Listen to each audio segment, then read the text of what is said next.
ମନା କରୁଥିଲି ସେ ପାର୍କ ଯିବା ପାଇଁ। ଦେଖିଲ ଭୁଲ ତମେ କରିବ ଆଉ ସେମାନେ ଦି ଜଣ ମତେ ଦୋଷ ଦଉଛନ୍ତି। କଣ କହିଲ? ସବୁ ଦୋଷ ମୋର। ପ୍ରଥମେ ତମେ ନେଇକି ପାର୍କ ଯିବ, ଆଉ ନିଚରେ ଜାଗାରେ ବସିବ, ତାପରେ ଦେଖୁନ ଦୋଷ ମୋର। ଆଉ ହଁ, ସେ ଯୋଉ ସିନେମା ହଲ କଣ ସିଟ୍ରେ ବସିବାକୁ ମତେ ମୁଁ ହିଁ କହିଥିଲି ନାଇଁ? ମୁଁ ହିଁ କହିଥିଲି ନାଇଁ?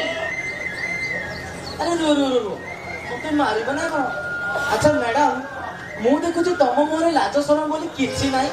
ଆଉ ତମେ ଯେମିତି ସେଦିନ ବାଇକରେ ବସିଲା ବେଳେ ମୋ ଯେମିତି ମତେ କୁଣ୍ଡେଇକି ଧରିଥିଲ ନା, କୋଉ ସ୍ତ୍ରୀ ତା ସ୍ୱାମୀ କେମିତି କୁଣ୍ଡେଇକି ଧରି ବସିବନି? ଆରେ ସେଇଟା ତ ମୁଁ ଜାଣିକି କରିଥିଲି। ଜାଣି ଶୁଣି କରିଥିଲ, ହେଲେ କଣ ପାଇଁ? ତମେ କଣ ଦେଖିନ? କଣ? ସେ ଯୋଉ ଛକରେ କେତେ ଛତ୍ର ପିଲାମାନେ ବସିକି ଛତ୍ରାମି କରୁଥିଲେ। ଆଚ୍ଛା ସେଇଥିଲାଗି ଜାଣିକି କରିଥିଲି। ଆଚ୍ଛା ହଉ, ଛାଡ ସେସବୁ କଥା। କଣ?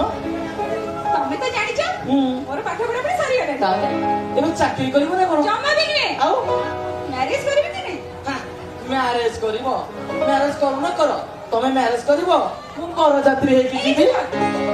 ମୋ ସହିତ କେବେ ଥଟ୍ଟା କରନି। କଣ ମୁଁ ଥଟ୍ଟା କରୁଛି? ଆଉ ନୁହେଁ ତ କଣ ଯେ? ଆଉ ଏଇ, ଛାଡ, ମତେ ଟିକେ ତମ ସାଙ୍ଗେ ତମ ଘରକୁ ନେଇଯାଆନ୍ତେନି? କଣ ପାଇଁ? ବାପାଙ୍କ ସାଙ୍ଗେ ଦେଖା ହେଇକି ଯାହା କହିବା କଥା ମୁଁ କହିବି। ଆଚ୍ଛା କଥା କଣ କି, ଆଉ ଏମିତି ବାହାରେ ଏକା କଥା କରିବାକୁ ଭଲ ଲାଗୁନି। ଦେଖ ମ, ମ୍ୟାଡାମକୁ ଆଉ ବାହାରେ ଦେଖା କରିବାକୁ ଭଲ ଲାଗୁନି। ଆଚ୍ଛା ମ୍ୟାଡାମ, ସିଙ୍ଗଲ ରହିଲେ ଭଲ ନା ଡବଲ ରହିଲେ? ଡବଲ ହେଇକି ରହିଲେ? ଦେଖ ମ, ସାମ୍ନାକୁ ଆସିବାକୁ ଡରୁଥିଲା, ଆଉ ମୋ ସାଙ୍ଗ ଥିଲା ଯେମିତି ତାର ମୋର ସେଟିଂ କରିଦେଲେ ଏବେ ଆଉ ଏକା ଦେଖା କରିବାକୁ ଭଲ ଲାଗୁନି। ନାଇଁ, ମୁଁ ଦେଖୁଛି ଭାରି ଚାଲାକ ତମେ। ଆଉ ସବୁ ସରିଗଲେ କଣ କହିବ ନା ସବୁ ମୁଁ କରିଛି ବୋଲି? ସବୁ ତମେ ହିଁ କରୁଛ। ମୁଁ କଣ କଲି? ଆଚ୍ଛା ଶୁଣିବ କହୁଛି କଣ କରିଛି। କହୁନ? ପାର୍କର ଇଚ୍ଛାଡି ଜାଗା ନେଇକି ତମେ ହିଁ ବସିବ।